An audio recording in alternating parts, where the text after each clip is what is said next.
tell the coordinators what you want. I just don't get it. I don't. These coaches are so chummy with each other that they don't want to throw their guy under the bus. You're getting paid the $10 million. He's not. Take a rein and change the game plan. Right. If it's not working and the offensive coordinator is not getting it done, you need to have input. Pro Football Today, only on SportsGrid. You love this segment. You nicknamed this segment. You sort of put your mark on it with the rats with the cash. There's rats. Right, and they're the garbage game. Although one of the games... What are you saying, rats hang out in garbage? What's wrong with you? Yeah, they do. Hang out in New York City. You'll see it. A lot of rats in New York City. That's the way it is, man. Hey, we don't want to throw out any names out there. Exactly. Philly, too. Yeah, we don't talk about that. SportsGrid's College Football Today. I think Kendre Miller's role continues to grow in this offense. So I think as you're looking at bye weeks continuing on and looking for running back depth, as always, we all know the dynamic can change in a minute, right? We've done this so many times in the last couple of weeks. We were adding Woody Marks before his game. We were adding Brashard Smith last week. I still want to add Brashard Smith this week. I want to add the guys that I think have upside for the second half, and Kendre Miller is definitely one of those backs. Fantasy Sports Today, only on SportsGrid. I apologize to our fans. We need to do better. That's all you need to say, Scott, right? But Tua goes out there, my kids love me. I'm rich. I don't care. You got your dumbass coach coming out here, and we play to win. You got to win the game, and you got to win. And, the Dolphins press conferences make it way worse. If I was a Dolphin fan, I just want to punch these guys in the face. In-game live, only on SportsGrid.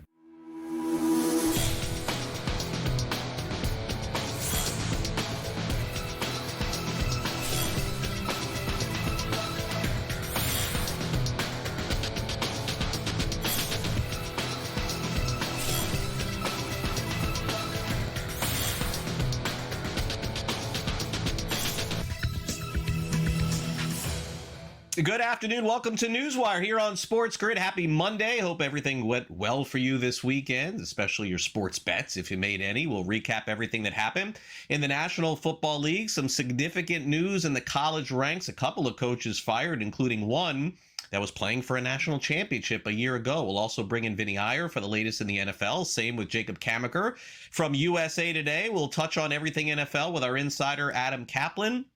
And, of course, a whole lot more here on the show today. But before we move forward, let's kind of take a look back at what happened in the National Football League on Sunday. And in case you missed it last night, the game that was supposed to be the game of the week maybe in the NFL fell far short of that. My gosh, the Chiefs in the second half just put it on the Detroit Lions in a way that we haven't seen anyone do the Lions basically since opening day when they played Green Bay. 30-17 the final, as the offense of the Chiefs in rare form, as we, basically haven't seen the Chiefs put their foot on the pedal the last couple of years.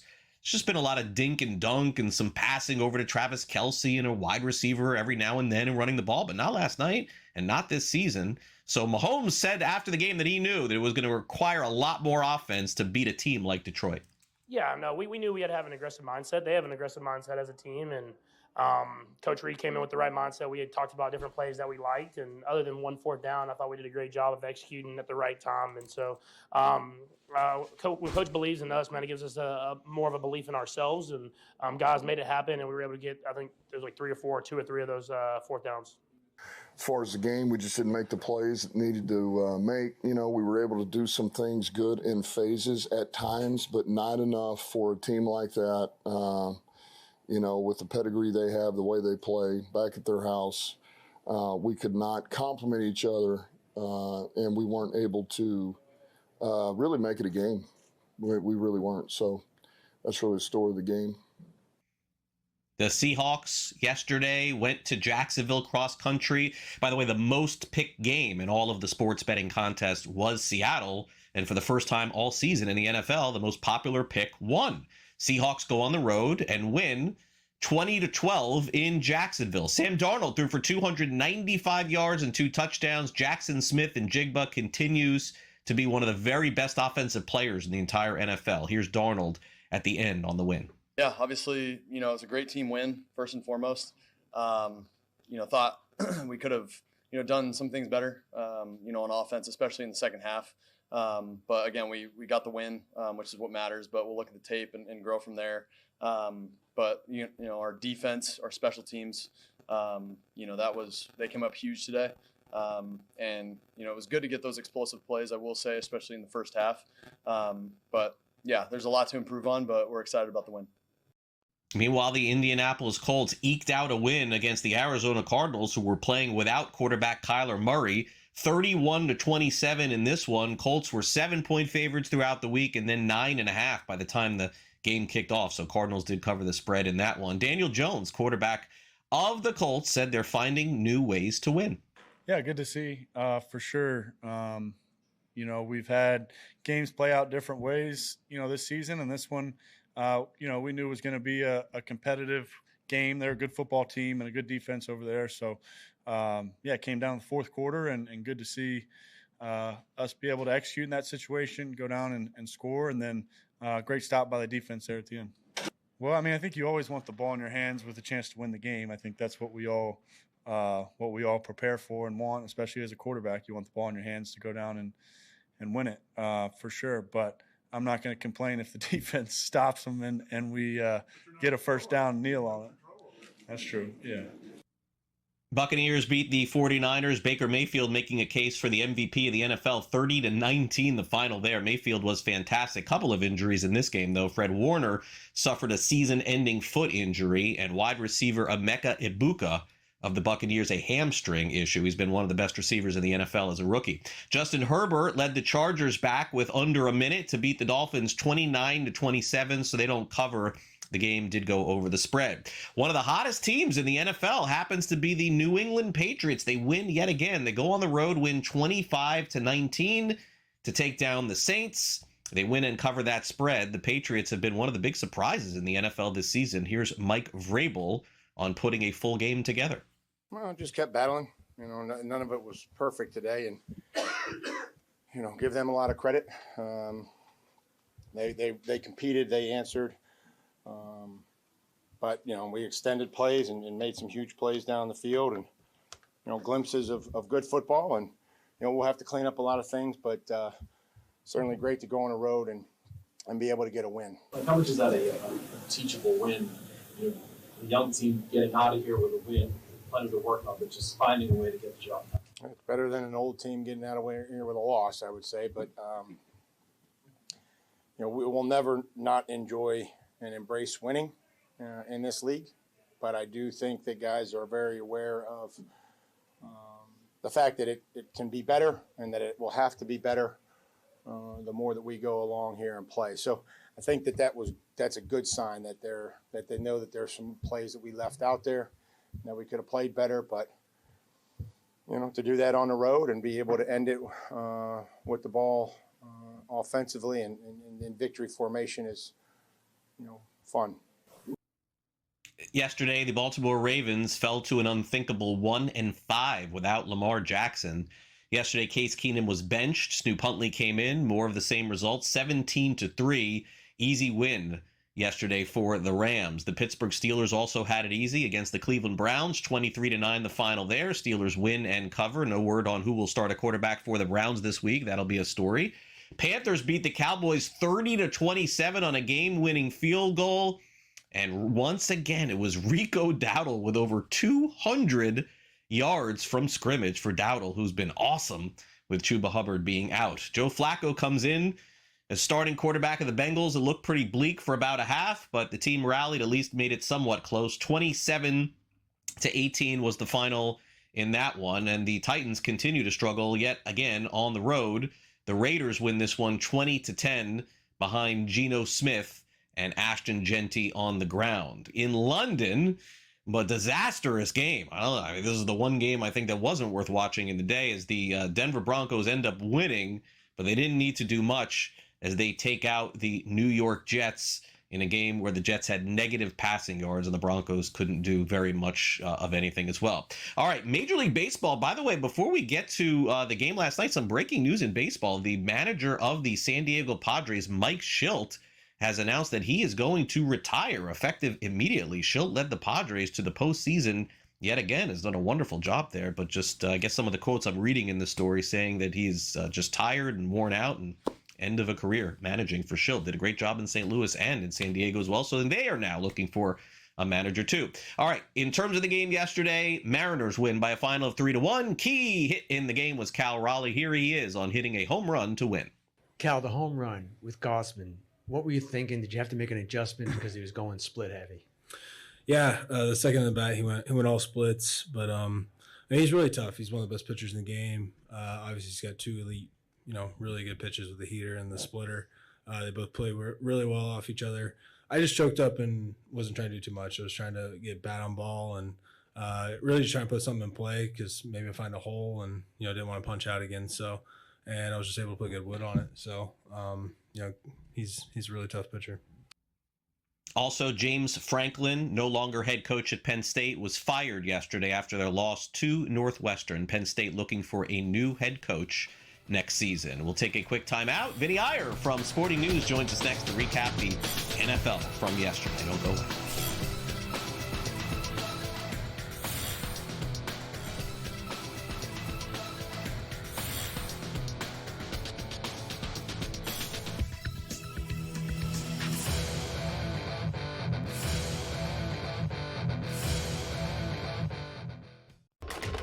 Enter into the magical world of McLuck.com, where even the smallest of spins can win real cash prizes. Adventure into over 1,000 of the best Vegas-style slot games. So what are you waiting for? Unlock your free welcome offer today. Join the fun where winners play and players win. Hopefully these go better. I'm smashed before one on these games. I cannot believe that this game destroyed me. I can. Why did I get involved live? That's on me. Not that you. Is on you. All right. That's on you. You didn't have to run up the score. I said it was on me. It was on you. Right. You just didn't see the writing on the wall. Knee it. Let's get out of Dodge. Pro Football Today, only on SportsGrid. Can I get an ISO? Come on. Give me the ISO over here. Give me the ISO. He wants the camera. Look, I'm going to get nice and comfortable right now. I've been telling you people out there, yes, you people, about the Notre Dame Fighting Irish. My connection to the Irish growing up as a kid. I hated that team. But they called me at the network the most unbiased man here, which means I'm giving you the information straight from the mouth here. You don't have to go anywhere. You get it from me. SportsGrid's College Football Today. I apologize to our fans. We need to do better. That's all you need to say, Scott, right? But Tua goes out there, my kids love me. I'm rich. I don't care. You got your dumbass coach coming out here, and we play to win. You got to win the game, and you got to win. And, the Dolphins press conferences make it way worse. If I was a Dolphin fan, I just want to punch these guys in the face. In-game live, only on SportsGrid. This one's for you, Tommy Reynolds. I know you're a Rochester Americans guy, but the big team, the Buffalo Sabres, at home against the listless Rangers. Can we get plus 102? We can in overtime. Knockaroo does it again. Buffalo over the Rangers. The Early Line, only on SportsGrid.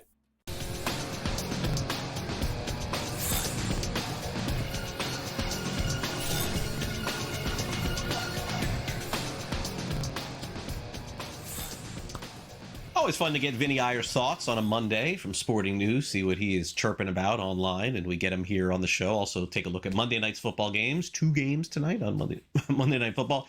All right, Vinny Iyer, what can we say about the Kansas City Chiefs at this point? I mean, I'm a little stunned what they did to Detroit yesterday. I like Detroit in that one, so I'm going to take my L there. The Chiefs really exploded in the second half of the game.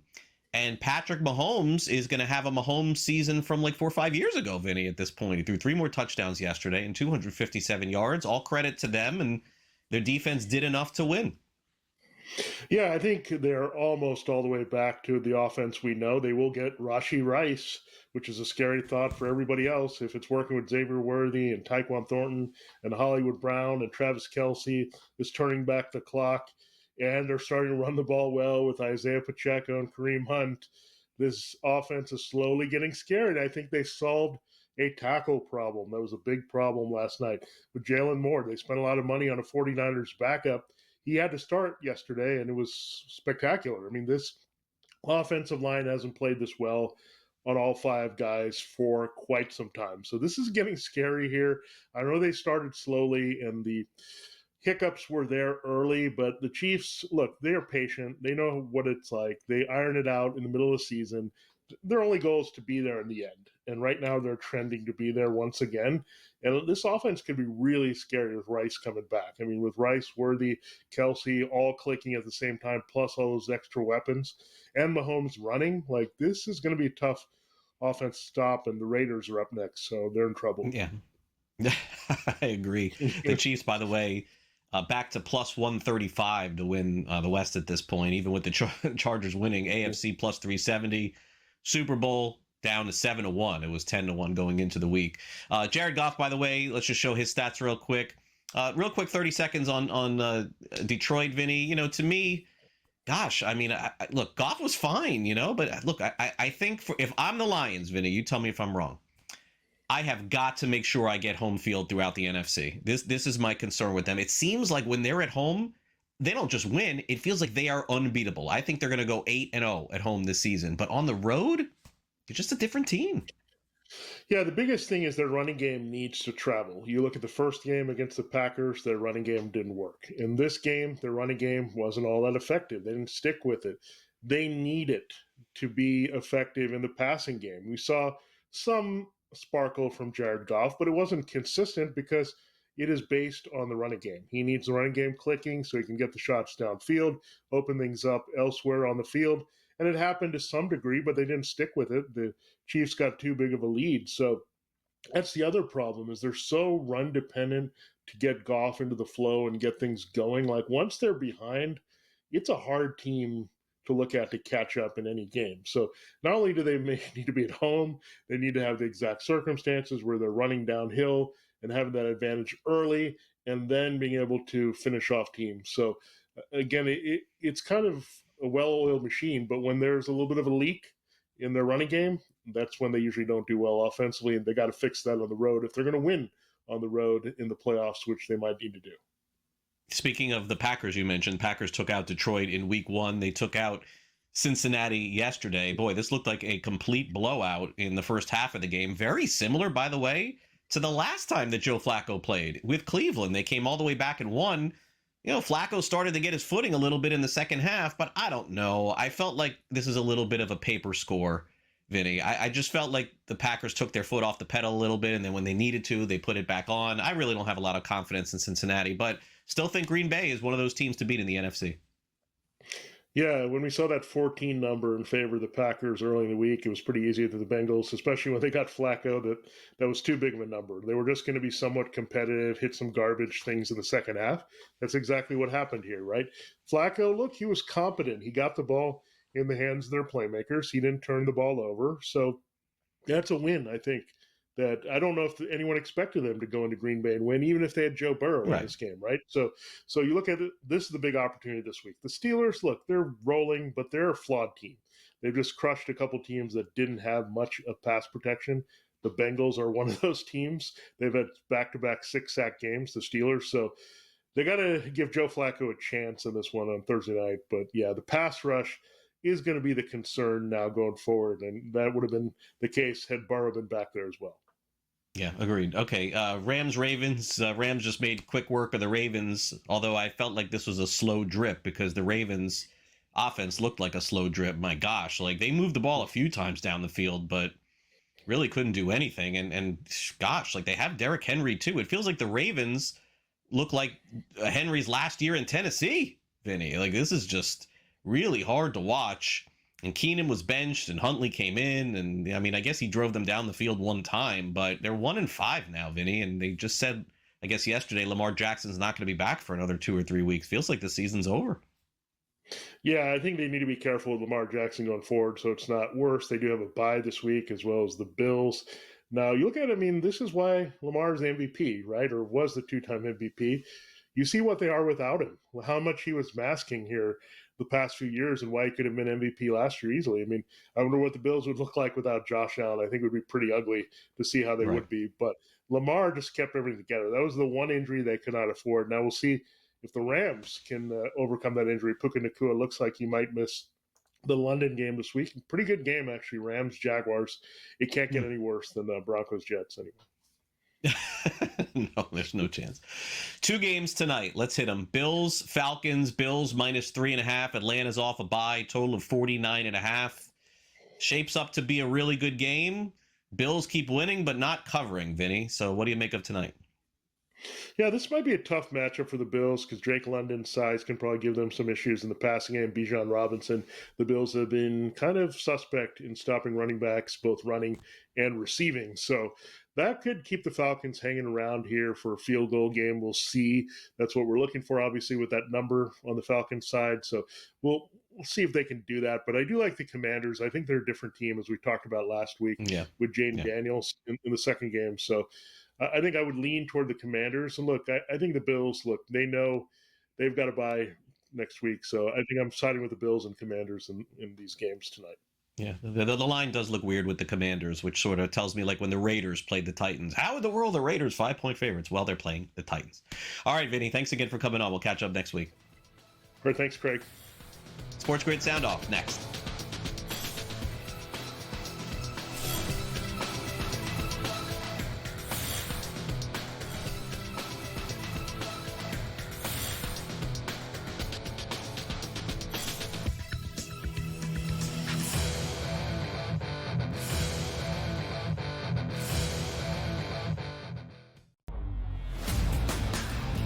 Well, maybe that Chiefs dynasty is actually crumbling. And listen, I don't blame you for that, but you would be wrong. Here's what actually happened in that game last night. See, the Kansas City Chiefs dominated the Jacksonville Jaguars pretty much up and down that field. They outgained them, Donnie. You ready by this? By over 150 yards of offense. The Early Line, only on SportsGrid.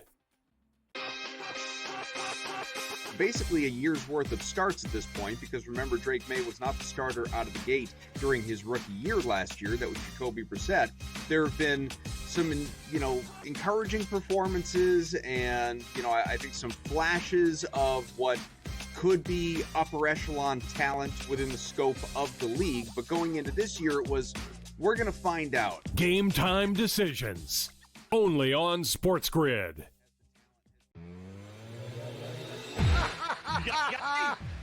I told you Vladimir Guerrero would hit a home run.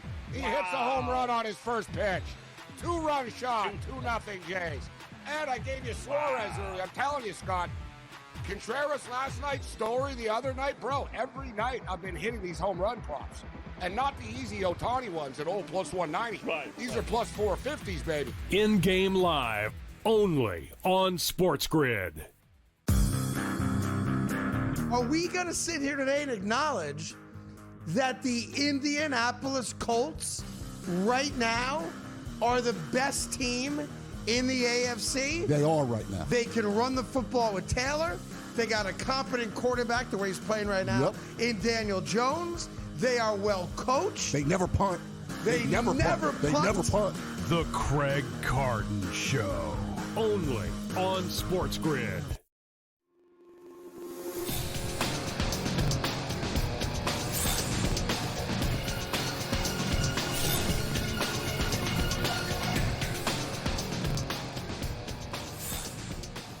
Very peculiar press conference in South Florida yesterday with the Dolphins losing to the Chargers. We'll get to that. Also, Cam Ward having a rough rookie season. And in addition, the Jets are having a rough season in general. Time now for the SportsGrid Sound Off.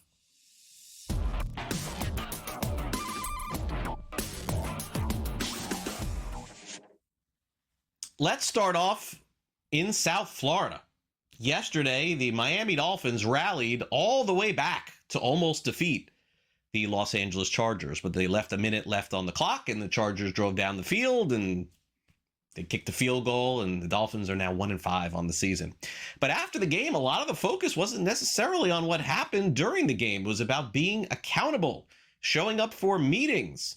And while there's one clip that's playing right now that's very popular, which we're going to play for you also, where Tua Tagovailoa, you're going to hear him talking about that. He did take accountability after the clip that everybody's using, but everybody only wants to use one. So I just want to be clear on that. But very odd that team meetings and personal accountability come into play after a game. Take a listen. But for us to go out there, have an opportunity to seal the game, and then, we don't allow that to happen.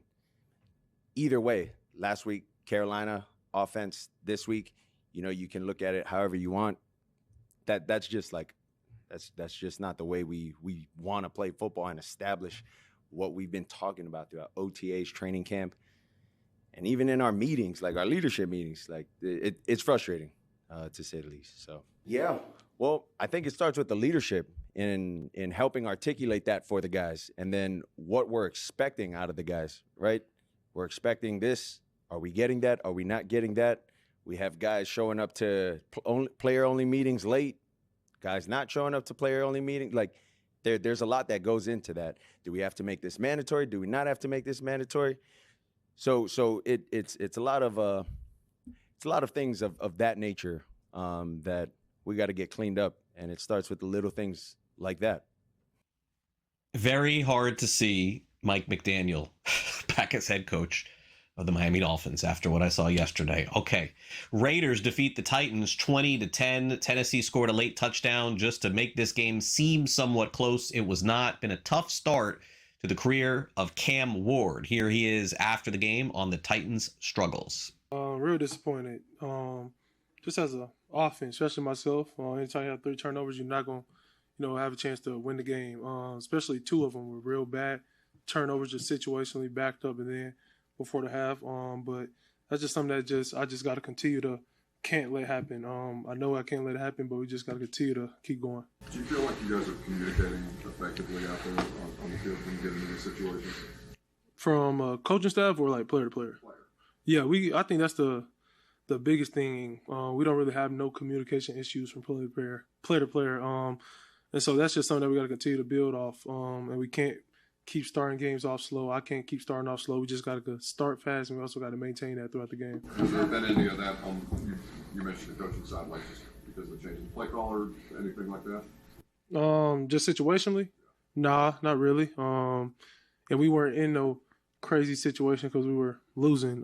So it's just something that we got to maintain a lead. We got to get a lead. We got to stop, turn the ball over for myself, and then we just got to win games.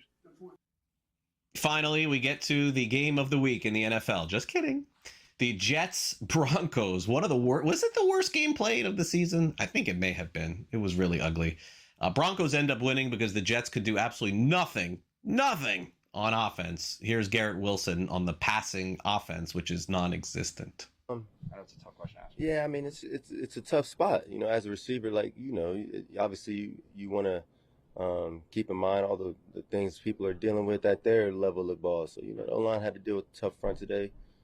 They do a good job on defense over there. And it's not always just going to be as simple as I'm open, I get the rock or for any of us, So I would just say that knowing the plan we have in totality and just kind of staying and waiting and being ready for your moment if it does come.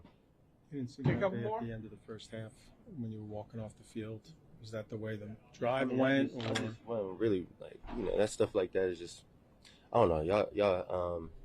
I just didn't know exactly what the plan was, and once I figured it out, I was disappointed. I'll just say that. So, yeah. Fair to say for Garrett Wilson. Poor Jets. We'll have more on them at the end of the show. Jacob Kamaker is up next from USA Today. We'll talk about the rise of the Baker Mayfield MVP campaign. Can he continue to do this without weapons too? Incredible start. We'll be back with more NewsWire after this.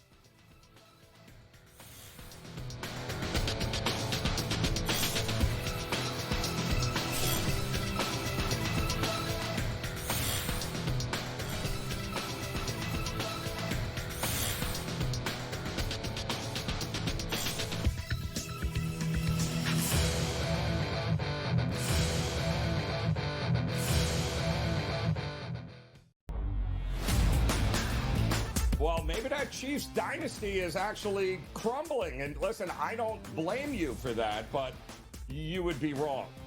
Here's what actually happened in that game last night. See, the Kansas City Chiefs dominated the Jacksonville Jaguars pretty much up and down that field. They outgained them, Donnie. You ready by this? By over 150 yards of offense.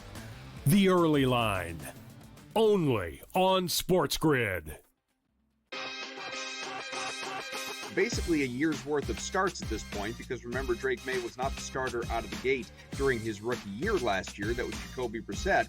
There have been some, encouraging performances and, I think some flashes of what could be upper echelon talent within the scope of the league. But going into this year, it was, we're going to find out. Game time decisions, only on SportsGrid.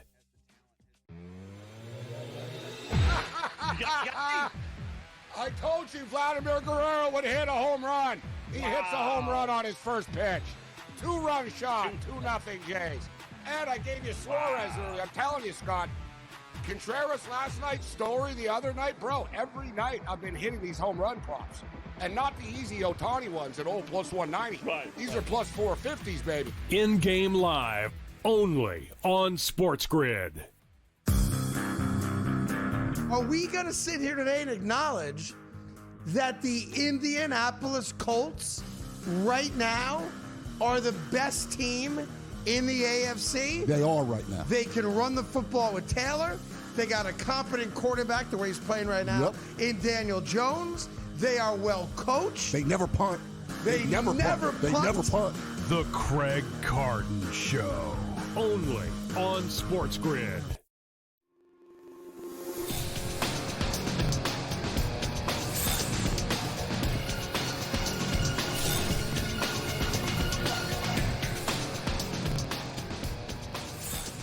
Jacob Kamiker is with us from USA Today to recap some of the NFL scores and go over what the future may look like in the almost second half of the NFL season, a couple of weeks away from that.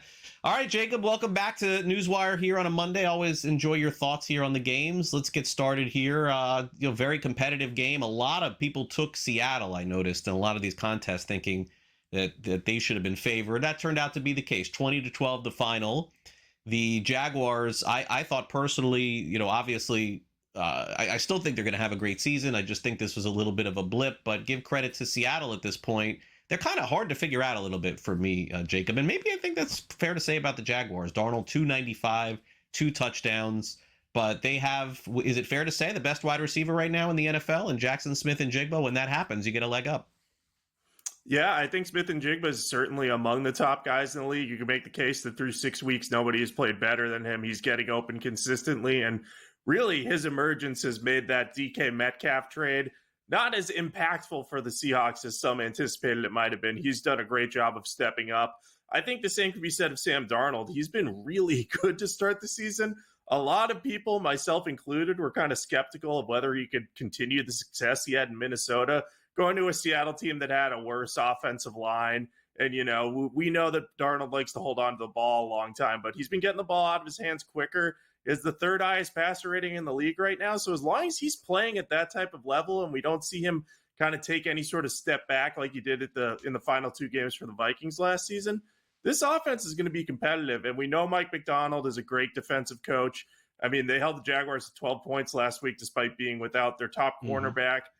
Devon Witherspoon, Reek Willen was also out. Their safety, Julian Love, wasn't available. So they've been playing well despite injuries on that side of the ball. So if they can just keep passing well and playing good defense, Seahawks are going to be tough to beat on a week-to-week basis. Yeah, agreed. They're a good team. They're going to make the playoffs, I think. Jacksonville will probably bounce back, too. Okay, so the Buccaneers, they just keep on rolling. They win again 30-19, and these two teams, Tampa Bay and San Francisco, just littered with injuries, and it just doesn't seem to matter. Even credit to the 49ers for hanging in this game. They lose Fred Warner in this one. And, of course, they're playing without their quarterback and tight end and a couple of receivers and defensive end, too. And they win 30-19 to Tampa Bay. Worth mentioning, I mentioned earlier in the show where, I mean, maybe this is, Jacob, more for the fantasy players out there, but with Emeka Ibuka out, I mean, there's a kid on Tampa Bay that I saw play yesterday. This kid, Tez Johnson. I mean, I don't know. This kid looks fantastic running down the field, too. So maybe Tampa Bay can survive, because doesn't it seem like it's back to the old Jameis days? Whoever Baker has is going to be a monster at wide receiver. It certainly feels that way, and Baker Mayfield's playing at an MVP level at this point. He is really elevating the guys around him, despite all these injuries. And like you said, Tez Johnson looked great the other day. I found it amusing post-game. He said that he thought he was getting MVP chance after one of his long touchdowns. Those were actually he had to be told that those were for Baker Mayfield, but he was a good receiver at Oregon. I think he fell to the 7th round of the draft whenever he was selected, because he's on the lighter side. He's like maybe 180 pounds soaking wet, might even be lighter than that, but he's got good ball skills and he can get open. So Baker should like throwing to him, but what Baker has been able to do with Mike Evans out of the lineup, Chris Godwin out of the lineup, Emeka Egbuka didn't play most of the rest of the last game. I mean, it's been impressive. He had that 22-ish yard run where he ran through like 4 players. He's just putting the team on his back. So it's been fun to watch what he's been able to achieve and how the Buccaneers have just become really one of the top NFC contenders under his watch. And, you know, this is with yet another new offensive coordinator. So Baker deserves a lot of credit. I think you're right that the 49ers deserve credit for sort of toughing their way through all these injuries. I do think they're kind of reaching critical mass at this point, though. I know that Ricky Pearsall and George Kittle might be back next week. That should help the offense. But, man, losing Fred Warner and being without Nick Bosa, those are your 2 best defensive players. I'm just worried about how that unit is going to hold up. And we kind of saw that they weren't nearly as strong in the second half against the Buccaneers once Warner went out. So is that a sign of things to come? I know that the Bucs are a good offense, but they're missing some top playmakers. So I'm a little worried about the 49ers at this point, while I'm feeling pretty good about the Buccaneers about being a top-tier NFC contender. Good news for the 49ers, their schedule, the hard part's over. They have an easier schedule coming up. Their total is still 10.5 over on FanDuel, and NFC odds 10-1, and they still can win the West. Let's be honest, the Rams haven't looked that great. Seattle looks good. Arizona, with Murray or not, I don't think they're going anywhere. All right, the New England Patriots going into the season was the darling for everyone, and I'm like, I don't see it. Well, I guess I'm seeing it now. They go to New Orleans, and, you know, obviously Saints, one of the worst teams in the NFL, but they fight, and they fought at the Dome yesterday, 25-19 the final, as Drake May is kind of like the Bo Nix of last year, I feel like May is who Nix was. Now all of a sudden everyone is pushing May up to a pedestal. They found their quarterback, that's for sure. And their defense finally is locking things down a little bit, Jacob. Yeah, I think what a lot of New England fans were hoping for coming into this season was that Mike Vrabel, obviously a great defensive coach, he got the most out of really personnel units that had minimal talent at times during his time with the Titans. So it's not a major surprise to see the Patriots take a step forward on that side of the ball, but Drake May's ascension has been impressive. You know, they started to rebuild the offensive line and receiving core this offseason, but those are still a work in progress. But May has just been playing at such a consistent level. His downfield passing has been great. He had great accuracy last year. He just didn't have a lot of help. So we're kind of seeing what he can achieve this year with his combination of mobility, arm strength, accuracy. He really is the whole package. And if you need a stat to back up just how good he's been, in 5 consecutive games, he's posted at least 200 passing yards and a 100-plus passer rating. Only 3 quarterbacks in NFL history have done that at age 23 or younger. It's Drake May, Dak Prescott, and Dan Marino. So that's a pretty good company to be keeping at this point. I know a lot of people will look at the Patriots' schedule and say, well, they haven't really played anyone except the Bills, who they beat. But look, the schedule was always going to be easy. What they're doing is beating up on the competition they should beat, and that's going to give them a chance to make the playoffs, because I think they have the easiest remaining schedule in the NFL. So you got to feel pretty good about the direction of this rebuild, even if it's not fully done at this point. Yeah, I mean, they could be one of those teams that wins 11, 12 games and loses in the first round of the playoffs, but who cares? I mean, I don't understand why people have a hard time with that. And you're right. And that's probably what I did not anticipate going into the season, is how simple their schedule is. Titans up next, then the Browns, then the Falcons. They're going to probably win 2 out of 3 of those. And then the Buccaneers, the Jets, and the Bengals, and they're probably going to win 2 out of 3 of those. And they could win them all, but you know how that goes in the NFL. So the Bengals game looked a lot tougher earlier than it does right now. I do not have a lot of confidence in them. Okay, we have 2 games tonight in the National Football League, Jacob. I'm not going to ask you about both. I'll throw it to you. Is there anything you like position-wise tonight that you're taking a lean in on between the two teams, game sides, or totals? Go ahead. Yeah, I find myself gravitating towards this Bills-Falcons game. And look, maybe this is not a great pick because the Bills are coming off a loss against the Patriots, but I kind of like the Falcons here. I just think that Atlanta is coming off the bye. They match up very well with the Bills' defense. The Bills' defense does not defend the run particularly well. I believe they rank third worst in EPA per play against the run this year. So that's going to give Bijan Robinson a chance to have a big game and take some pressure off of Michael Penix. So I like the idea of, backing Bijan Robinson to have another 100-plus scrimmage game, whether you want him in your, DFS lineups or same game parlays or prop bets. I'd be backing Bijan pretty heavily in this game. And I just think that the Falcons have enough offensive talent to, this Bills defense is a little bit beat up. They're not very good against the run. I think they can find a way to keep this close. So as 3.5-point underdogs, I'm willing to back them. I think they can win this one outright. I think that Josh Allen and the Bills will be motivated for this one, but I don't know. I just think the matchup's good for the Falcons, so I'm going to be willing to back them. Okay. Of course, Michael Penix is going to have to show up as well, so we'll see if that happens, but I'm going to go with Atlanta tonight, Craig. Yeah, and the rare Falcons game that something happens on Monday night that doesn't happen on Sunday. Do you know what I'm talking about, Jacob? Or you want me to? I'm throwing something out there very rare. Are you aware? Chick-fil-A is open, right? Chick-fil-A is open. Good job, Jacob. Well done. Well done. That's why we have Jacob here on the show. Chick-fil-A open tonight in Atlanta. Thanks, Jacob. Have a good week. You too, Craig. Take care.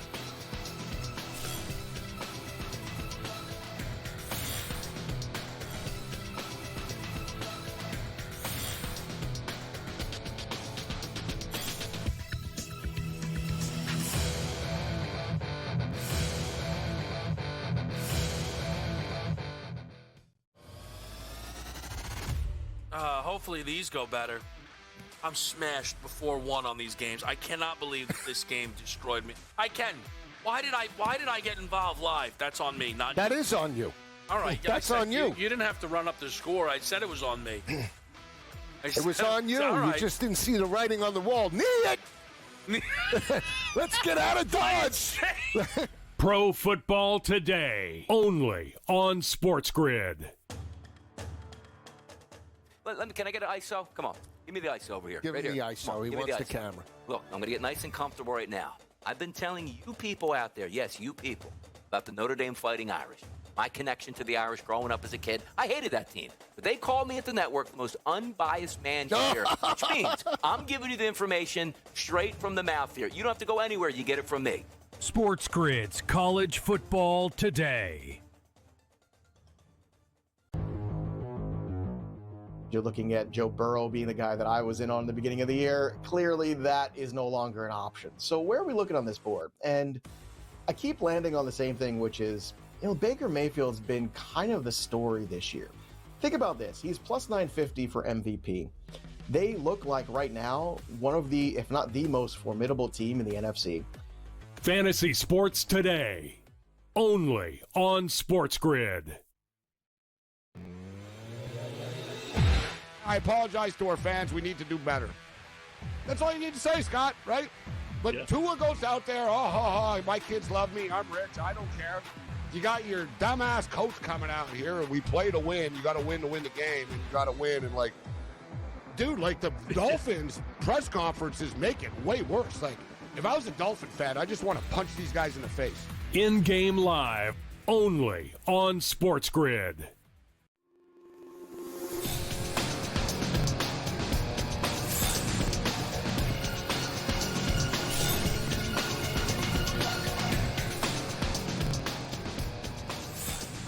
Welcome back to NewsWire here on SportsGrid. The biggest line mover of the week in the National Football League happened late. The Arizona Cardinals, there was some discussion that maybe Kyler Murray is a little banged up, but it kind of came out of nowhere that he wasn't going to play in the game. And then Jacoby Brissett played, and we found out how many points Kyler Murray was worth, Joe Ranieri here. It's about 3 in the National Football League. It's, some guys are 6, 7. Murray was 3. The line went from about 7 all the way up to 9.5. It was 6.5 maybe in some spots. But credit to the Cardinals, who played their worst game of football 2 weeks ago to not only playing their best game of football, but almost beating the Colts. And credit to the Colts, by the way, for finding a different way to win, I guess, in that game. But they didn't cover.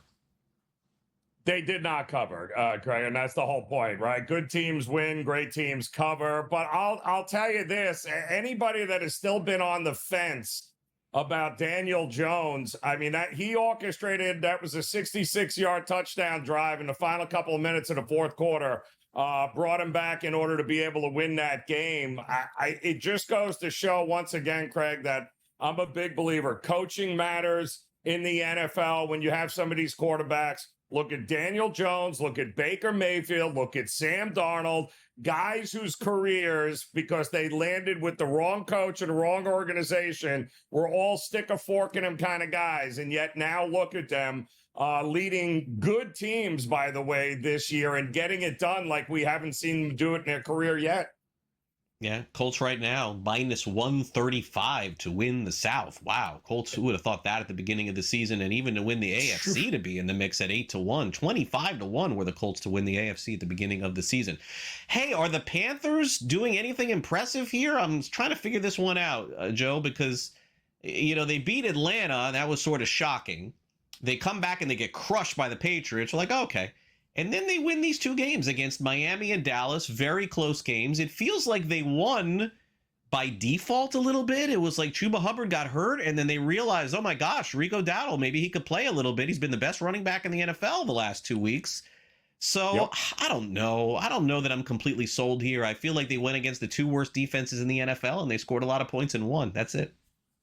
Well, listen, they're still a very young team. I thought they were going to be much improved from a year ago. Not that that bar was set very high, but I think we watched something click with Bryce Young and Canales, the head coach last year, the second time they brought him in. Toward the back end of that season, it looked like the game finally slowed down for him. They were dealing with a ton of injuries. It was never going to be a one-year fix. This was always going to be a process. But two things I think we can come away with. Number one, I don't think anybody had them 3-3 on their bingo card through 6 weeks of the NFL season. They still have to learn how to win on the road, but they are 3-0 at home. And it's clear that this Bryce Young seems to have figured some things out. Now, if they can only get healthy and protect him a little bit, I think this is a team that you got to look to bet on moving forward, because the market, Craig, is never going to give them credit. They're always going to be an underdog, and those are the kinds of teams that we want to look to bet on as the season moves on. If they can run, they'll cover a lot of games, and Dowdle has been fantastic since he was there. I wonder what happens, by the way, with Chuba Hubbard coming back next week. I guess we'll see. Okay, the Jets covered. The Jets covered the game in London, so I guess let's give them that. But they lose to the Broncos 13-10. Denver was really not interested in doing anything once they saw the offense of the Jets. They're like, forget it. Let's just run the ball and go home. And Justin Fields, my takeaway from Fields is I got to apologize to Mike Tomlin. I thought they weren't using him right in Pittsburgh, but it looks like he was right and I was wrong. He threw for 45 yards on 9 of 17 passing, and net minus 10 yards passing here. So, Joe, the Jets are not going to win many games. It looks like they're going to have to. I thought they were starting from scratch this year. I think they're going to have to do it all over again next year. What a shame. Listen, I am all about, and kudos, I applaud the NFL for wanting to grow the game abroad, right? I mean, share the game with the millions upon millions of people that don't get to see it every week. But how dare you send them the New York Jets? If I had to pay money to go watch that offensive performance, I'd have been like, this game blows. What am I doing here? I got a quarterback, and this is the worst part. I got a quarterback who only threw for 40-some-odd yards, had a minus 10 net passing in the game because he got sacked not once, not twice, but 9 times. How are you in a game that you are somehow leading in the fourth or in the second half, and you're not getting anything offensively? How are you not going to the bullpen and saying, all right, let's try to mix it up? Tyrod Taylor, come on into the game.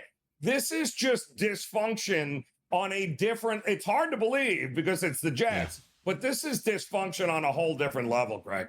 Yeah, no, I agree. I mean, the Taylor should have come in, and at the very least, they got to sign Tommy DeVito. Maybe see if he can help him out. That's in the second half of the season, like he did the Giants. Okay, so the fishy line of the week in the NFL turned out to be the fishy line of the week in the NFL because the world was like, how are the Raiders 5-point favorites, 5.5 point? It doesn't make any sense. Well, the reason why is the Titans, if they're not the worst team in the NFL, and you can give that to the Jets or Saints, they're right there. Brian Callahan now falls to 4-19 as Titans head coach. He's not going to be back next year. The Raiders just handed the ball off to Genti. The second they had a chance to throw it, Joe, with Geno Smith, he was throwing interceptions again. Raiders aren't good. Titans aren't good. But the Titans are worse than the Raiders. That's about it. And the worst part about that game is that they did have the ball with enough time, I think about a minute and a half. If Tennessee could have driven down and got one of those empty netter touchdowns, they covered that game. So that game was never really, it was easy for the Raiders if you were holding a ticket. The Raiders barely held on, but you want to talk about two teams going nowhere fast. My goodness, that was a rough watch yesterday. It was. Did you take any position tonight on either of the two games or no? I took the under in both. I think that in order for Atlanta to pull off the upset, they need to control the ground game. They have to keep Josh Allen on the sidelines. And the weather looks daunting, to say the least there in Washington with the Bears and the Commanders going at it. I think the running games are going to be in focus there. And I don't think either of these games get over 50 points. All right. Good stuff, Joe. As always, enjoy the good weather today. And we'll see you soon. Thanks again. Absolutely. Appreciate it, Craig. Enjoy. Joe Ranieri here with us. Coming up next, Rich Sermonillo weighs in on the big firing in college football of James Franklin at Penn State. Don't go away.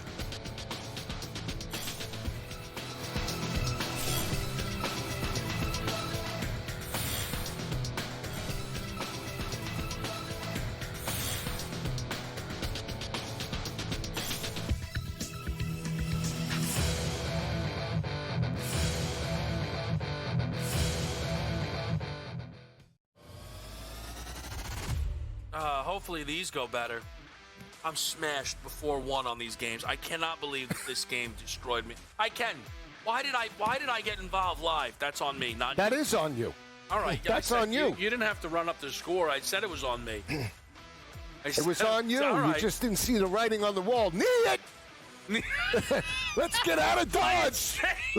Pro Football Today, only on SportsGrid. Can I get an ISO? Come on.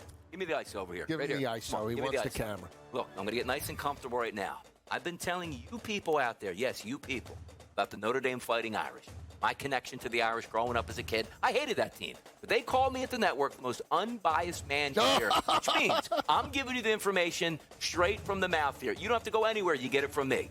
SportsGrid's College Football Today. You're looking at Joe Burrow being the guy that I was in on the beginning of the year. Clearly, that is no longer an option. So where are we looking on this board? And I keep landing on the same thing, which is, Baker Mayfield's been kind of the story this year. Think about this. He's plus 950 for MVP. They look like right now one of the, if not the most formidable team in the NFC. Fantasy Sports Today, only on SportsGrid. I apologize to our fans. We need to do better. That's all you need to say, Scott, right? But Tua goes out there, my kids love me. I'm rich. I don't care. You got your dumbass coach coming out here, and we play to win. You got to win the game, and you got to win. And, the Dolphins press conferences make it way worse. If I was a Dolphin fan, I just want to punch these guys in the face. In-game live, only on SportsGrid.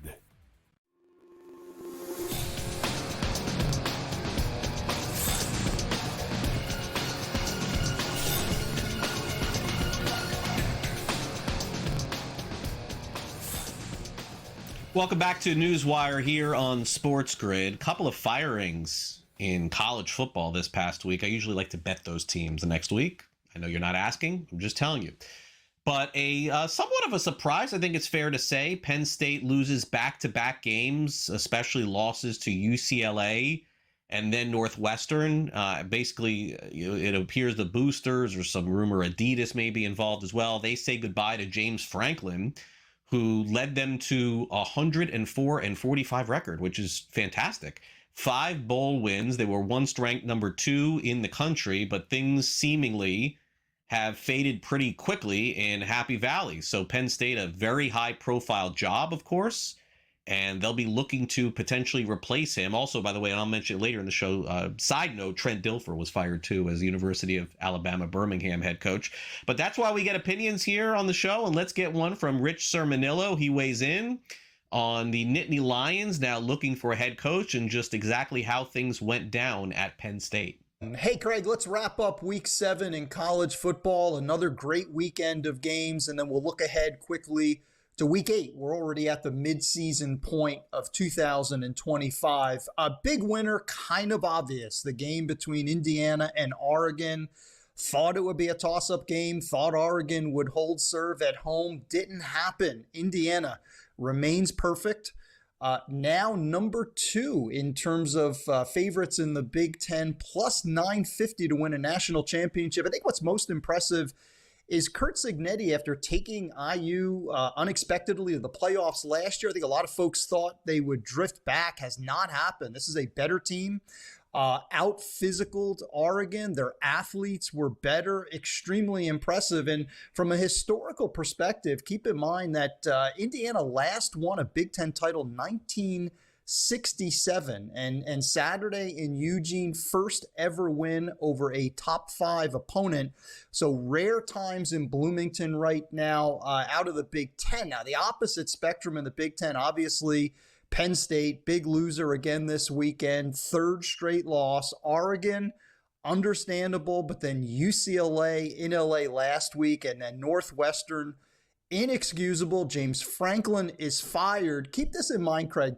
Normally when a major program fires a coach, it's, Charlie Strong at Texas. It's Clay Helton at USC. They underachieved, never came close to their mark. Not the case with James Franklin. Now, forget about the last 3 games. What was it, like 16, 17 days ago? It's a top 5 team. This is a team that went to the semifinals of the college football playoff. He's 104-45, outstanding recruiter. So, yeah, you could pile on Franklin right now, but I don't think he's easy to replace because the bar is still relatively high in Happy Valley. Now, the 3 names to keep in mind: Matt Rule, former Penn State linebacker, close ties to Pat Kraft, the AD at Penn State. Terrific coach. Is he an automatic upgrade? I don't know. The 2 guys you have to make a run at if you want to elevate the program. Just mentioned Curt Cignetti at Indiana. Would he leave IU? Not sure about that. Higher prestige at Penn State, more money, more NIL money. But obviously, Cignetti's got a great thing in Bloomington right now and far less pressure than he'll face at Penn State. Now, one name I don't think you can get, but I think you have to contact is Lane Kiffin. I mean, if you want an upgrade at head coach, if you want somebody who's dynamic offensively, can recruit the way Franklin did, I think you have to at least contact Lane Kiffin. Now, midseason, quickly, we've seen some stratification in the Heisman rankings. Dante Moore from Oregon drops off a little bit. 3 favorites: Carson Beck from Miami, Ty Simpson from Alabama, Fernando Mendoza. 3 quarterbacks we weren't exactly talking about in the summer are the favorites. And finally, week 8, a lot of separation Saturday in the SEC. 3 massive games. Also, Craig, keep an eye on ND-USC. It's a playoff elimination game for both of those rivals. All right, thanks very much, Rich. Of course, college football, we got a couple of days off before we get back to that. Baseball in the lead tonight. We got the Brewers and Dodgers squaring off this evening in National League Championship Series Game 1. And some manager news today from Major League Baseball. The biggest news of the day is that the San Diego Padres are looking for a new skipper, as Mike Schilt, who did a very nice job for them, took them to the postseason this season, has decided to retire after more than 30 years in the game. So the Padres are looking for a new manager, and also Rob Thompson will be back in Philadelphia despite a couple of seasons of early postseason exits. Phillies retain Rob Thompson for next year. All right, we'll retain Adam Kaplan, of course, our SportsGrid insider. He's up next. We'll go over the latest in the National Football League, the haves and the have-nots. Don't go away.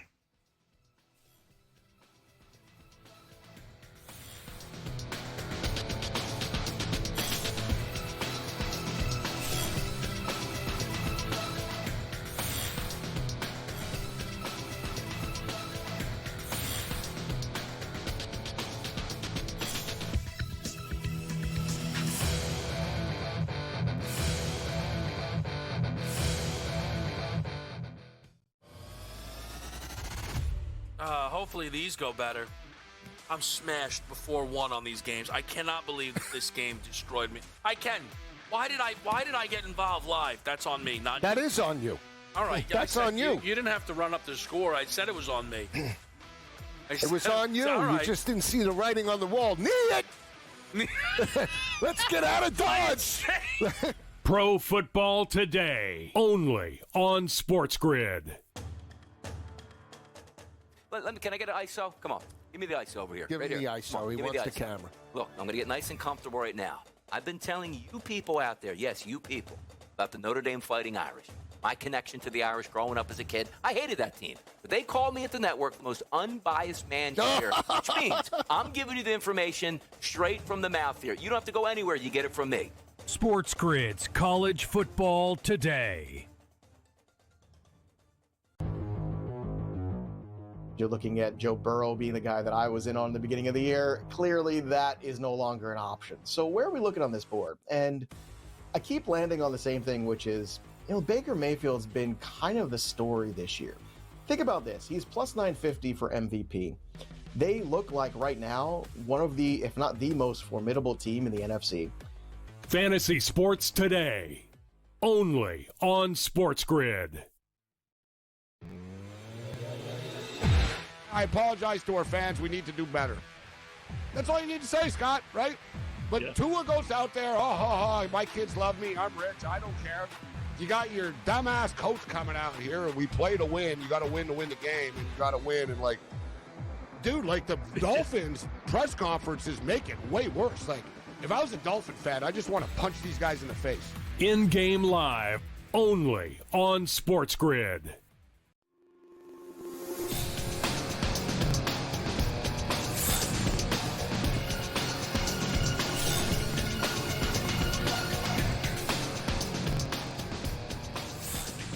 And welcome back to NewsWire here on SportsGrid. It's our Monday chat with SportsGrid NFL insider Adam Kaplan, who joins us for 30 minutes to go over the landscape in the NFL. Adam, and great to have you back here on this Monday as we sort of take a look around the NFL and do the haves and the have-nots. And the landscape has definitely changed, I would say, significantly to start the season. Some teams are going to be worse than expected. Some teams are going to be better than expected. But rather than start with negative, it is a Monday. So let's start off with the good news here. The Indianapolis Colts, they're off to a great start. The Patriots are off to a great start. And even though Jacksonville lost yesterday, I think they lost to a team that if they played 10 times, they probably beat them 5 out of 10 times. They seem pretty evenly matched.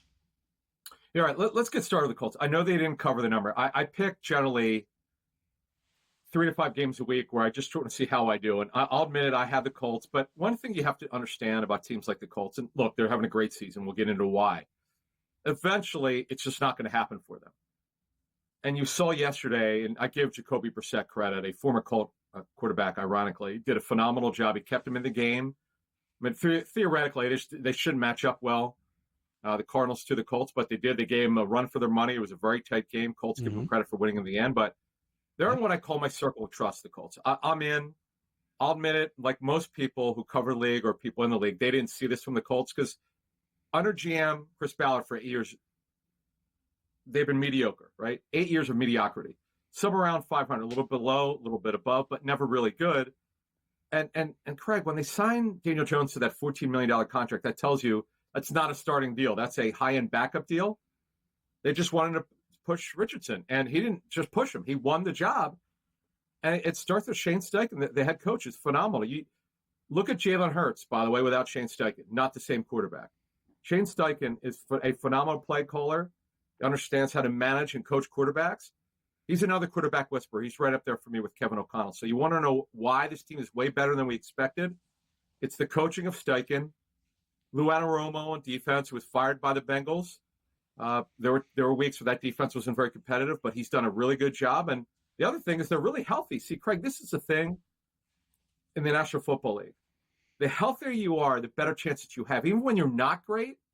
But if you add everything up, great coaching, Jonathan Taylor, you and I talked about him last week. Don't forget about Taylor. If you hit the check marks here, they're hitting every check mark. That is why right now, to me, they're the team to look at in the AFC. And by the way, they're minus 160 to win the AFC South. I like that number. That's a very reasonable number. The Jaguars are plus 200. The Jaguars, it's not that they're not in my circle of trust. Eventually that dam is going to break. But I give the Seahawks credit. That was a phenomenal win. They got off. They were down early, but that was a big time close by the Seahawks yesterday. Yeah, I mean, it's, for me, it's I have the Colts and the Patriots kind of in the same bag here, where I could see both of them going far and I could see both of them losing in the first round. I also want to mention, as we mentioned last week, the offensive line of the Colts has been fantastic. Jonathan Taylor's running the ball, and they got the rookie of the year probably in Tyler Warren. This guy is unstoppable. So there's a lot of a confluence of events, I think, that led to them being this good. I mean, if you can't, I know Michael Pittman is there, but the average fan cannot name a receiver on the Colts. Generally speaking, one of those guys going into a Super Bowl. It's just, it's right. Look, they've done a great job. Right. Yeah, that's just true. Right. Okay, so worse than expected here. Let's get to that here for a minute. So, look, obviously the Ravens, that's the story of the year. The Ravens are there. The Bengals are going nowhere. Anyone else that, pique your interest here as far as that? Do you want to change anything after what you saw last night or no? The Kansas City, look, Detroit had all sorts of problems in their secondary. They're down 3 corners, and the Brian Branch situation, which we talked about later. But the team that I'm so disappointed in, now for 2 seasons, is the Houston Texans. You saw what happened 2 years ago where C.J. Stroud was so great as a rookie. He was kind of elite. I mean, he was way better than most rookie quarterbacks. He was phenomenal. Took a step back last year. They fired the offensive coordinator, Bobby Slowick. Slowick, had, as I was told, had problems connecting with his quarterback, so they removed him. You've got Nick Caley, who's a guy that started his career with the Patriots, with Nick Caserio, who's now the Texans general manager. And the passing game concepts have been questioned, I'm told, a little bit. They like the run game. He's got to get the passing game concepts, get that going. Got to get on the same page with the quarterback. So they should not. They are. You want to talk about tough to watch on offense, because their defense is elite. They're phenomenal on defense. Right. Their passing game should be way better than it is. Obviously, we know about with Joe Mixon and his injury, the running game is not going to be as good with Nick Chubb, who's near the end of his great career. So, yeah, they're a disappointment. Right now, I hate to say shoo-in, but the Colts now are obviously, after 6 weeks, are in the driver's seat. There's no way anyone could deny that. We just broke down the Colts. The Texans are, if we rank who are our most disappointing teams, I would say the Texans are 1.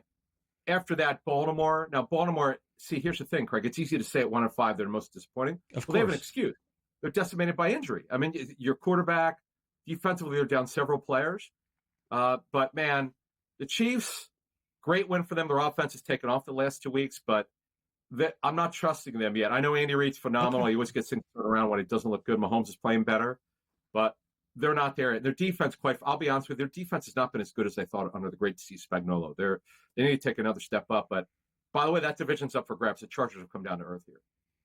Agreed. Okay, real quick, the bad teams in the NFL. I guess we should just ask real quick if there's any hope for anyone. Jets, Giants, Saints. You got the Titans, of course. The Browns, the Dolphins are terrible. The Raiders, lucky they played Tennessee yesterday. Yeah, and exactly. Arizona, major underachieving with or without Kyler Murray. I guess of all those teams, if I had to pick one that's on the bad list, but maybe some upside, is it the Giants? Just because of how they played with Dart recently. That was, now again, in my grading system, they have the NFL's hardest schedule by far. I don't think it's even close. When I grade teams, it's not how they look last year. You're playing this year's schedule. You're not playing last year's schedule. It's about what the teams look like going forward. And look, they blew that game against the Saints. They were incredible against the Eagles. I still don't trust the Giants, but my most disappointing team, I didn't expect much from the Giants. I like the under 6.5. They still could get it, but I don't see it. The Cardinals, they got off to that 2-1 start. Jonathan Gannon with his issue with Dimmer Carter last week, which can't happen. Right. I could tell you, year 3, you better show progress. That's the thing around the league covering this business. It's year 3 where you expect the team to take off. I get it, Murray's hurt right now, but they weren't playing well before Murray got hurt. Nah. And their defense, that's the side of the football. They should be really, really good. They're not. And that's the disappointment with Jonathan Gannon and his defense. And the Cardinals overall, they've not taken that next step in year 3. No, they're not going to. I don't think either. Okay, let's end with the big story of injury in the NFL. Of course, Puka Nacua is a big one. We just got word this morning that he's going to be questionable, and this guy never tells the truth, so we have no idea if he's going to play or not, according to McVay. Interestingly enough, head coach of the Buccaneers, Todd Bowles, already said Bucky Irving is out for the Bucs next game. and Chris Godwin is out for the next game, and I'm going to think Emeka Ibuka is out for the next game too. So both for reality and fantasy, by the way, here I got to be clear. It feels like we're dialing it back here to the Winston days, where whoever's wide receiver for Tampa Bay is going to be fantastic this week. No, get my guy number 88, Kate Otten. Every time Kate Otten is pushed up because of issues at receiver, whether Godwin's out or Mike Evans are out. By the way, Evans is not going to play this week, most likely. So if Evans is out, Kate Otten is going to lead them in targets. Tez Johnson, who's the big playmaker at 7th round of Oregon, who had an incredible game on Sunday against the Niners. But it's going to be the Kate Otten show. He's available in some leagues. Trust me on that, because people are so frustrated that he doesn't get the ball consistently. The passing game right now is going to go through Kate Otten and Rachaad White as a check down running back. No doubt about it. Yeah, and Shepard is there too. Am I correct? So the receivers this week could be Tez Johnson, Shepard, and Otten. Those three, right? Yeah, Otten's the guy though. He saved my. I'll tell you what. Every time there comes a problem at wide receiver for the Bucs, his pass targets go to double digits. He's a really good football player. He's not explosive.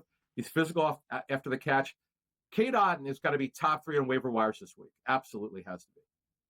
Yeah, and by the way, I haven't looked at what the total is yet. I probably should have done it before the show. The Bucs play at Detroit on Monday night. I don't know if we have a quick number there. It's got to be in the 52.5. Yeah, I was going to say mid-50s by the time. This is going to be the highest one of the year probably in the end. I would guess by the time that they. Right, but I worry about the Bucs pass target group. That's the issue. Yeah, true.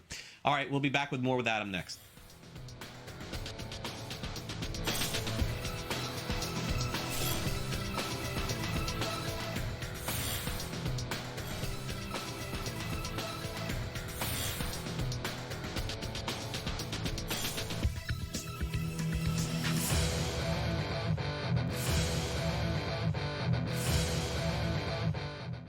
Football contest season is back, and so is the Las Vegas Football Contest Show. Season 2, the sharpest football contest show in the land. Focusing on all 3 Circus Sports contests and the Westgate Superbook Super Contest, we handicap the games and release our contest picks every week of the season. Featuring Super Contest champions Brady Cannon, James Salinas, and former NFL player Mike Pritchard, all team will have you prepared this season like none other. Check us out every weekend right here on SportsGrid. You may be surprised, because I am, that the athlete in the world who has become the first billionaire is Cristiano Ronaldo. I did not know that, and I did not have that on my bingo card. So after his contract that he just signed, it means that he's the first athlete to ever earn $1 billion playing sports. NewsWire, only on SportsGrid. This one's for you, Tommy Reynolds.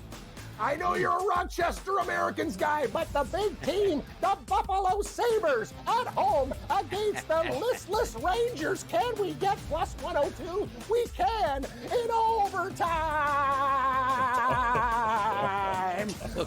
Buckaroo does it again. Buffalo over the Rangers. The early line, only on SportsGrid. I told you Vladimir Guerrero would hit a home run. He hits a home run on his first pitch. 2-run shot, 2-0 Jays. And I gave you Suarez earlier. I'm telling you, Scott, Contreras last night, Story the other night. Bro, every night I've been hitting these home run props. And not the easy Ohtani ones at old plus 190. Right. These are plus 450s, baby. In-game live, only on SportsGrid.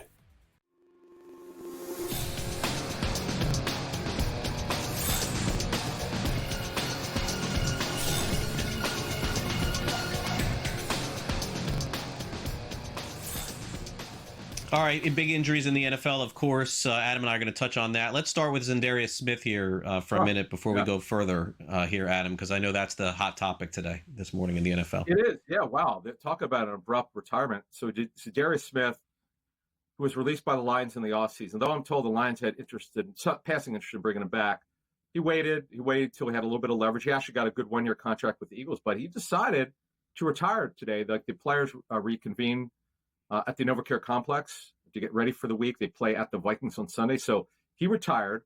Nolan Smith, Craig, their best edge rusher. He's on injury reserve. He won't be back until sometime after their bye. So they started the season with 6 edge rushers. They're down to 4. Patrick Johnson, who's really been a special teams player, who have to get more snaps. I mean, they're really hurting. In fact, I know Vic Fangio, their defensive coordinator, does not really want to play Jihad Campbell, their first-round pick, as a pure edge rusher. But they did get Nakobe Dean back last week, who was a phenomenal linebacker before he suffered his torn patellar tendon. So they've got some things to mix in here. This is a blow. Listen, Zadarius Smith, it's been a good story. Azeez Ojulari, who didn't play, Craig, for 4 weeks, has been getting a lot of snaps. He actually started over Smith last week, so he's going to have to still play. So if you add to the list of what the Eagles need at the trade deadline, cornerback is by far their biggest need. Edge is also a need for the Philadelphia Eagles going forward. Trade deadline coming up. Let's focus on some potential players. Running back, let's start there. Breece Hall of the New York Jets is getting traded to the Chargers in 2 weeks. I know that's happening. I just send it in. That's a done deal. Alvin Kamara, I'm not sure if they'll do Kamara. I don't know. He keeps being loyal and re-signing with them. I think they'd have to talk to him about that. But tell me why Breece Hall is not a Charger in 2 weeks. I mean, this makes just too much sense. Right. There are other teams like the Cardinals. There are other teams that need running backs, but we know the Chargers are almost certain to be a playoff team. They're down 2 running backs, but Vidal did a great job. The second-year running back did a great job in this past game. But, yeah, they need a bell cow. Now, the word I got in the summer was the Jets were not going to extend Breece Hall's contract. They want to take a look at him. And, look, it hasn't been great. It's not his fault. They're behind in every game. They can't run it. They can't throw it. They're pathetic on offense. Negative 10 net passing yards for Justin Fields. That's almost impossible. It's embarrassing. And I find it funny, and I have a lot of respect for Aaron Glenn. He got all upset, Craig, yesterday when I think it was Brian Costello, the beat reporter's terrific, asked the question, is Justin Fields still your quarterback? Of course you have to ask that. They're 0-6. It's a fair question. Aaron Glenn's got to get a clue. He knows he's crushed. A player once. Yeah, I mean, this can't happen. And by the way, there's guaranteed money in Justin Fields' contract next year. It's not good. He looks awful. Tyrod Taylor's not the answer. They don't really do anything well in offense. It's going to be a long season for them. But Breece Hall, they've had no interest to this point in extending his contract. So yes, the Chargers make a ton of sense. Yeah. Again, they're down 2 backs. Chris Olave, by the way, he's been subject of trade rumors going back to last year's trade deadline. Brandon Cooks is another guy who I remember talking to Brandon on NFL radio last year. He's a guy who wanted to come back to New Orleans. I give him credit, but they're just such a bad team. He deserves it. He deserves to go to a good team that needs a receiver. Jacoby Myers, he didn't really fit in with this new scheme. He's a slot receiver, by the way. He's a tall wide receiver. Mark Andrews, look, they're going to eventually extend Isaiah Likely, who's terrific, who's his backup. Right. Andrews on the last year of his deal.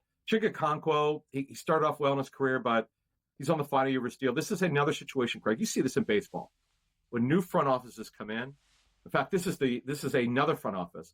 He was drafted by John Robinson, who's 2 GMs ago. So it's not looking for Chig to get his contract extended. But the big one to me is on defense. Bradley Chubb. The word around the league is there's a realistic chance he gets traded.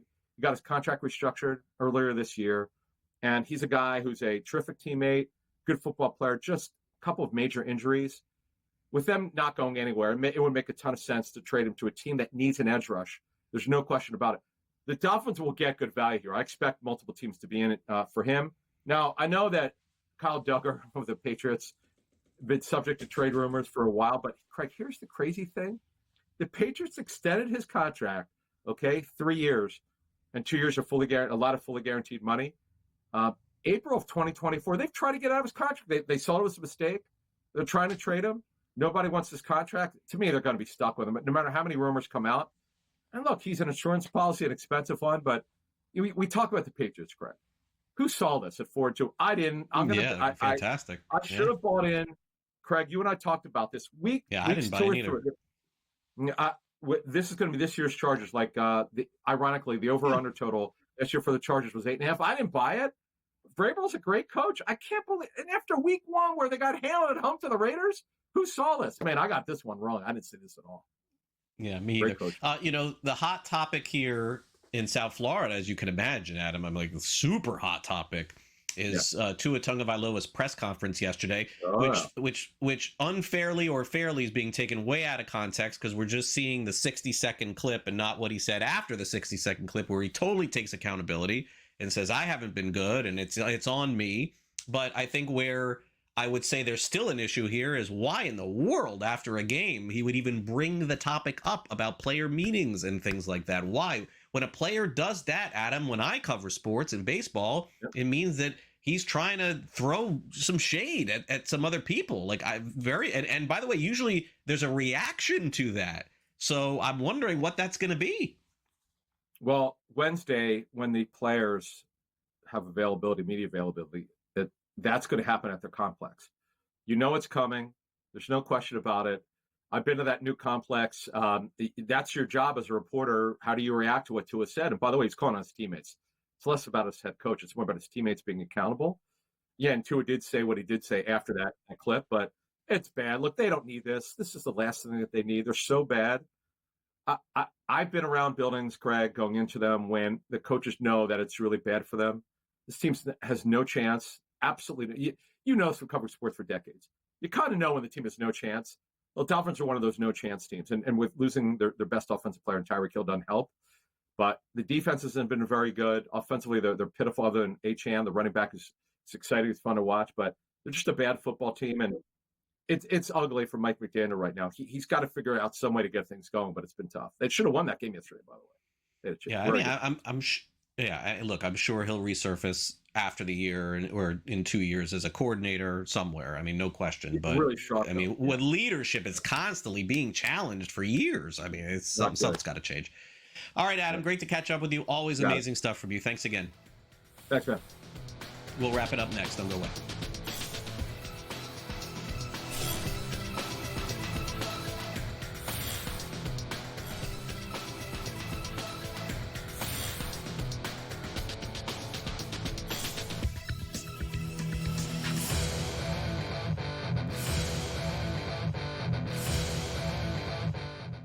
Football contest season is back, and so is the Las Vegas Football Contest Show. Season 2, the sharpest football contest show in the land. Focusing on all 3 Circa Sports contests and the Westgate Superbook Super Contest, we handicap the games and release our contest picks every week of the season. Featuring Super Contest champions Brady Cannon, James Salinas, and former NFL player Mike Pritchard, all team will have you prepared this season like none other. Check us out every weekend right here on SportsGrid. You may be surprised, because I am, that the athlete in the world who has become the first billionaire is Cristiano Ronaldo. I did not know that, and I did not have that on my bingo card. So after his contract that he just signed, it means that he's the first athlete to ever earn $1 billion playing sports. NewsWire, only on SportsGrid. This one's for you, Tommy Reynolds. I know you're a Rochester Americans guy, but the big team, the Buffalo Sabres, at home against the listless Rangers. Can we get plus 102? We can in overtime.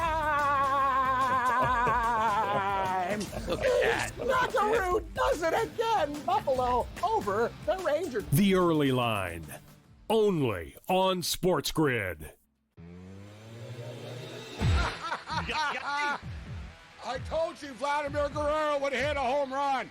He hits a home run on his first pitch. 2-run shot, 2-0 Jays.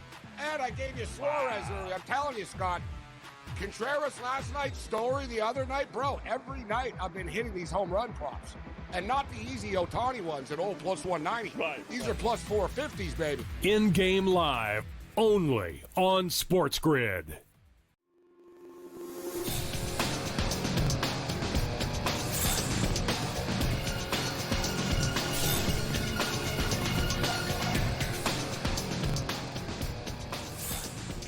Welcome back to NewsWire here on SportsGrid. We wrap up the show with another coaching change in college football. Also, the Texas Longhorns, an underdog in their home game in the Red River rivalry, takes a shot at Oklahoma after beating them on Saturday. And what do we make of the Jets' passing game? Not very much. Time now for some last licks.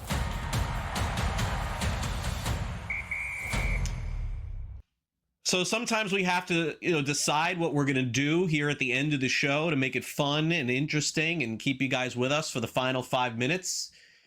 And things just stick out to me sometimes, or they stick out to Frank, our producer here. Maybe Luke has some opinions on what we do here at the end, but this one really hit me today. This is a me thing.